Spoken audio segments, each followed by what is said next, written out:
want to know who I am? Folks call me the Bone Man, ain't my real name, but it's the one that stuck.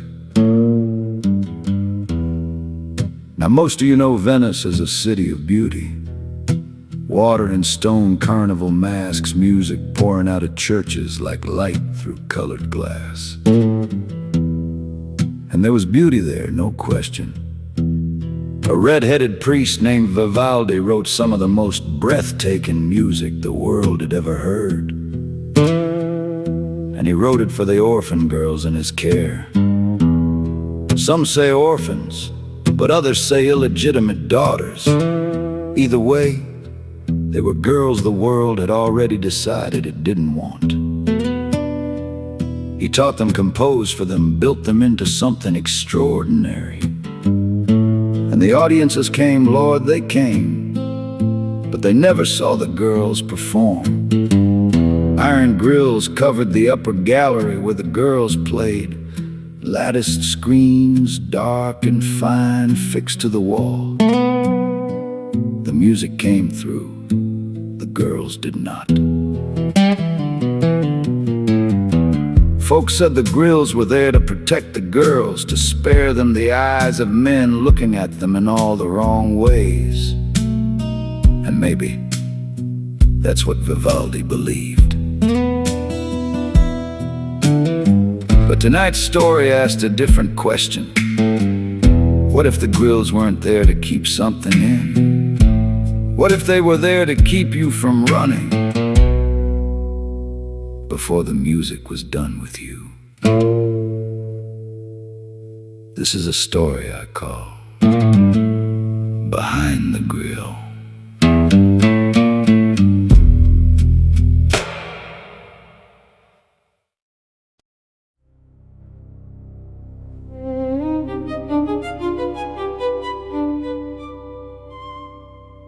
I came to Venice in the autumn of 1715 as a man of some reputation and considerable pride. Which is to say, I came as a fool. I was Edoardo Marin, second son of a Florentine wool merchant who had clawed his way into minor nobility. I came because a colleague had described a concert at the Ospedale della Pietà that left him unable to speak for the remainder of the evening. The Pietà was an orphanage. It sat on the Riva degli Schiavoni like a pale dowager, grand and closed-faced inside. They kept the girls, the illegitimate daughters of noblemen, of priests, of men who had made mistakes they could afford to erase.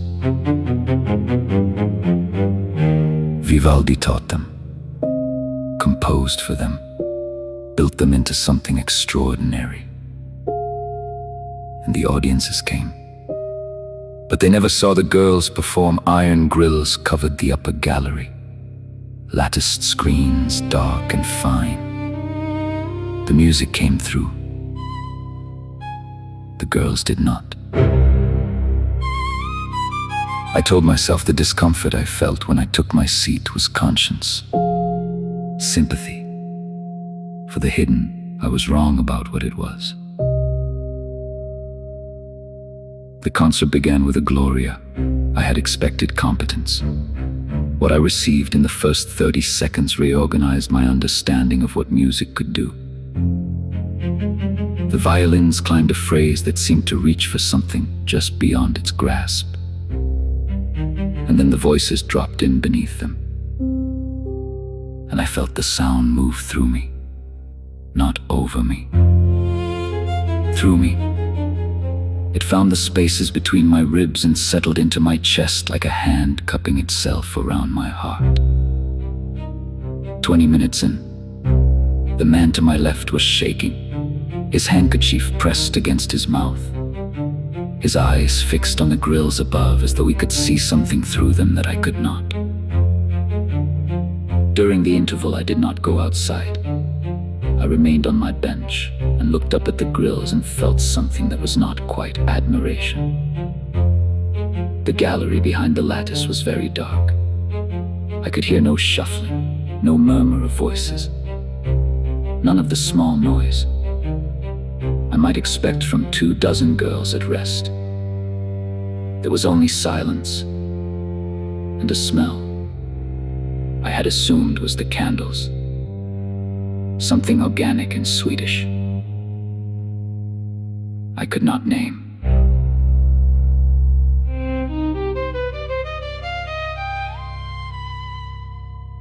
The second half was the Four Seasons. The solo violin sang in a register that should not have been possible. I felt the music in my molars. I felt it behind my eyes.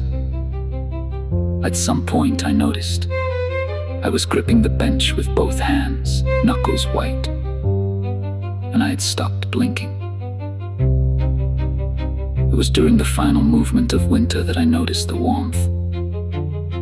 Not the warmth of packed bodies, a concentrated heat, directional, coming from above. From the grilles I looked up, and for the first time I could see something in the darkness behind the lattice. Not shapes exactly, but a quality of the dark, a density, a sense of mass gathered just behind the iron, pressed close enough that I could feel the heat of it from 12 feet below. Something breathed up there, many somethings, and the breathing was not the careful, controlled breathing of singers managing their air. It was heavier than that, hungrier.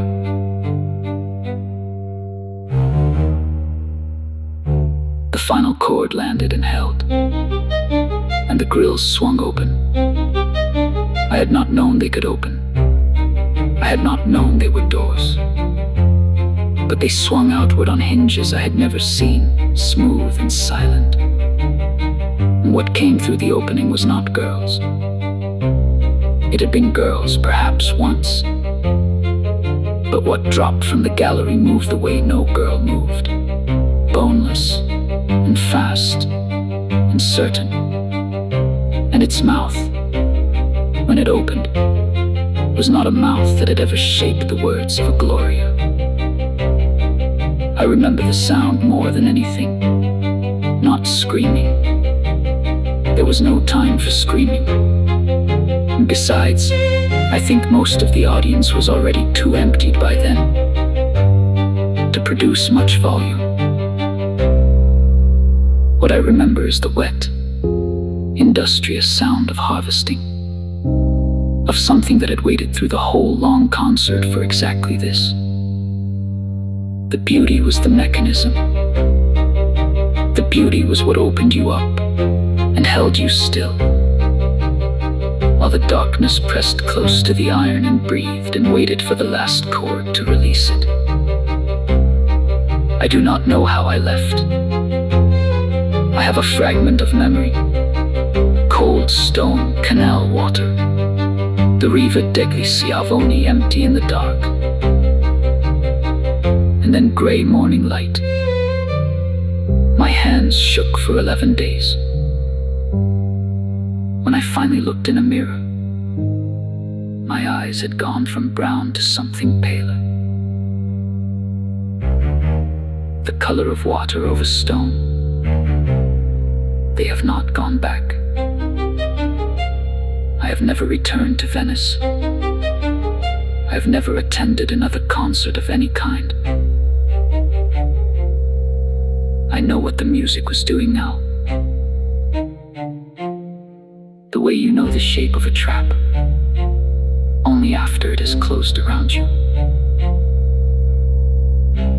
The beauty was never for me. The beauty was the teeth.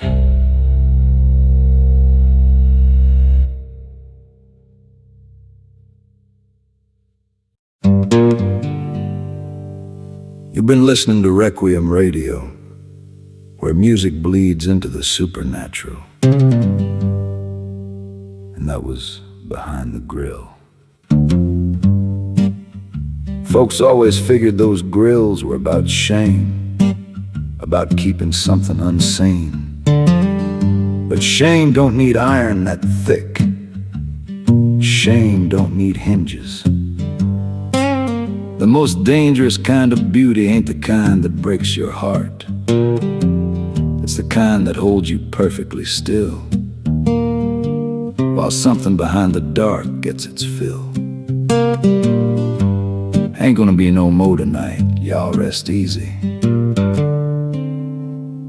don't let the dark drive you home.